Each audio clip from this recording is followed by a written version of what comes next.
ये जो इग्लू है, igloo restaurant, this idea came to मी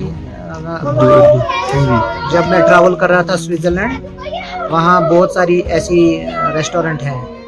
तो यहाँ पे it is a novel thing. मैंने सोचा कि मैं यहाँ भी कश्मीर में ये रेप्लिकेट करूँ, यहाँ भी लोगों को, अपने गेस्ट्स के लिए कुछ अच्छा बनाऊँ।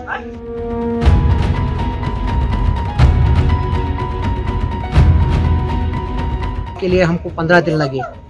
अराउंड 20 बंदे हम कंटिन्यू काम करते थे 2 शिफ्ट्स में। 15 दिन में ये तैयार हो गया। ये इसका डायमीटर 22 फीट है और इसकी हाइट अंदर से 13 फुट की हाइट है। तो इट्स अ नॉवल एक्सपीरियंस। और 4 टेबल अंदर है, 16 बंदे एट अ टाइम इन खाना, लंच और dinner they can order.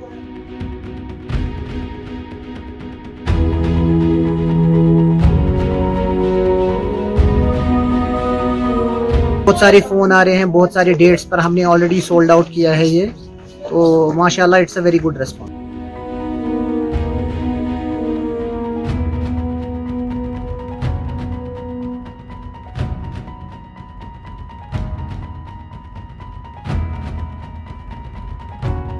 We are from Bangalore. Myself is Pradeep. Setup बहुत बढ़िया है। सेटअप से ज़्यादा फूड बहुत अच्छा है। आप आएंगे तो सेटअप भी एंजॉय करेंगे, फूड भी एंजॉय करेंगे। So we would request more people to come here and enjoy the setup as well as the food.